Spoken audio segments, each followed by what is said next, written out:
I get it, there's a ton of gaming laptops out there that look amazing on paper, but when you actually sit down and fire up a game, they feel like a cheap throwaway.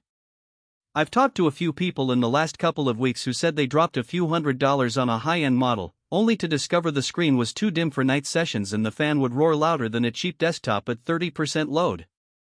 If you've ever worried about ending up with another disappointment, stick around. Link is in the description if you want to check the product details on Amazon.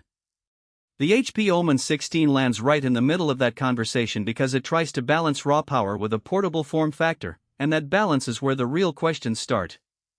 The headline specs Ryzen 9 8940HX, RTX 5070, a 16-inch 25601600 panel, and 1TB of SSD are undeniably impressive.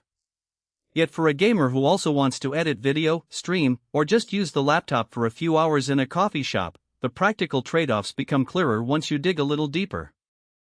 First, let's talk about who this machine actually makes sense for.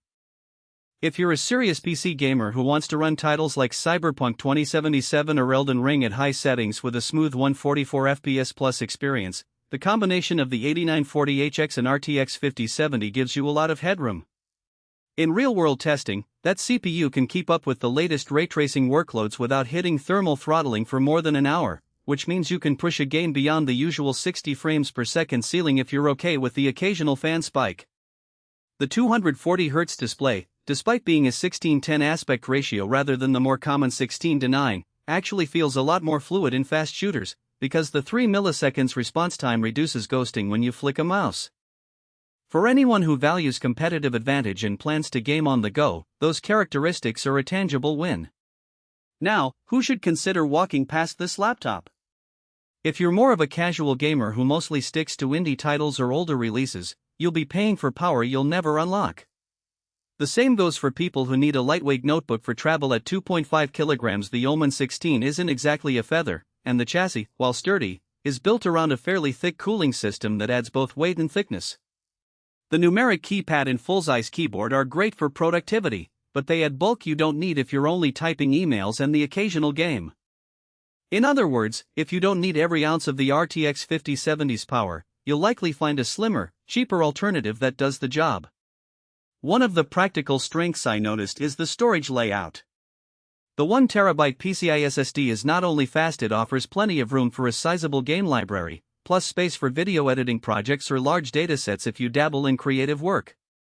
It's also user replaceable, meaning you can add a second drive later without opening the machine entirely.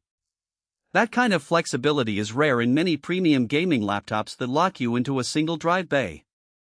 The DDR5 16GB RAM, while nominally the same amount as many rivals, actually feels snappier because of the higher bandwidth, and you'll see quicker load times in heavily threaded games or when you're multitasking between a game and a streaming encoder. On the flip side, the real-world weakness centers around thermals and battery life. The combination of a high-end CPU and a powerful GPU means the cooling solution has to work overtime. In a quiet room, the fans spin up to a noticeable 60 dB during a sustained stress test, loud enough to drown out a quiet soundtrack or conversation.